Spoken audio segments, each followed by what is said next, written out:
Duit segunung, duit kau satu bukit ada. Bukit hari-hari kau tarah, hilang bukit tu bang. Habislah duit juga. Itu cerita dia. Jadi pandangan sedikit tentang EV. Ramai orang tanya tentang EV. Tadi pun ada customer saya nak beli EV. Macam ni lah bang. Saya bagi 3 pandangan saya yang negatif terus pasal EV. Bukan aku jealous dengan EV, aku tak jealous. Proton pun jual EV. 3 pandangan aku yang terus negatif tentang EV. EV ni kau nak syok sendiri je. Macam kau beli telefon. Telefon kau beli mahal. Telefon ni kalau S Plus Samsung 7,000 kan? 7,000. Tak payah cerita accident je.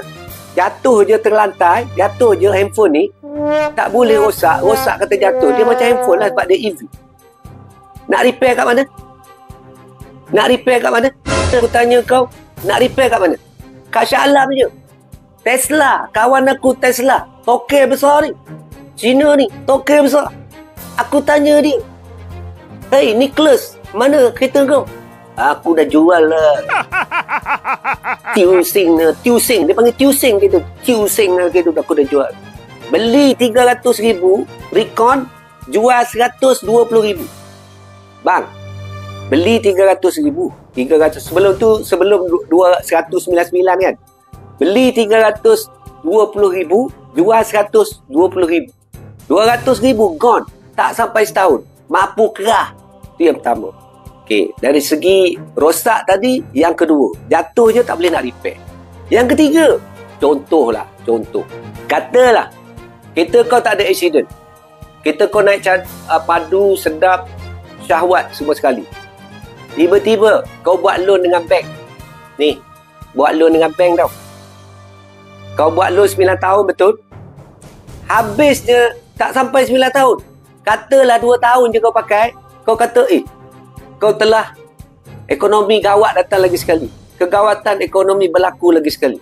Contoh, COVID nombor 2 berlaku lagi sekali. Bang, kereta ni kau nak jual kan? Kau tak nak bayar kan? Kau tahu tak berapa bulanan dia untuk Tesla tu? 2,900. Mampu kerah 3,000. 3,000 tadi geng. Kau tak sanggup dah. Sebab kau kena buang kerja ke, bisnes drop ke. Geng, masalah tu. Masalah sebab dari segi jatuh harga, bank second hand tak terima.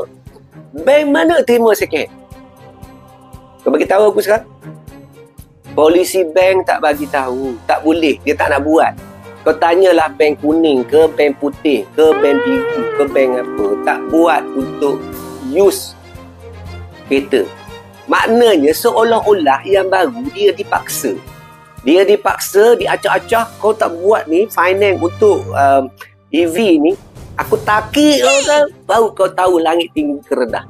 Jadi dia terpaksa buat lah. Sebenarnya bank pun tak nak buat.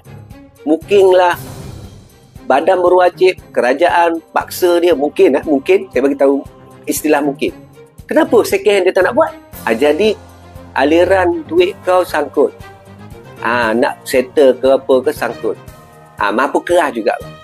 Itu 3 sebab je aku bagi tahu. Okey? Faham kan? Sabar. Relax dulu, sabar. Yang nak terus beli, kau beli je. Sebab saya nak menjual, yang pertama, customer saya ramai. Nanti besok, dia pakai 2 tahun, dia jumpa. "Cik Din, saya beli dengan you lah. You ambil lah. You jual saja, ambil tak nak?" Dia macam tu. Jadi kita tak nak lah macam tu, geng. Lepas pakai EV, buat tukun je. Tak apa, Ridwan kau orang kaya kan. Kau hadap tak boleh. Duit segunung, kata duit kau satu bukit ada. Bukit hari-hari kau tarah, hilang bukit tu bang. Habislah duit juga. Itu cerita dia. Jadi kita kena berjimat cermat di malam Jumaat. Dia macam tu. Kena berjimat cermat di malam Jumaat. Kena jimat cermat lah. Tak faham lagi. Kalau mana yang suka kepada EV, cadangan saya, kau syok sangat dengan EV, kau sewa je kereta EV tu dulu. Daripada kau beli, kata kau menanggung hutang 9 tahun, baik kau sewa setahun. Katalah sewa setahun 3,000. Kau sewa je 30,000. Mampu pun 30,000 je geng.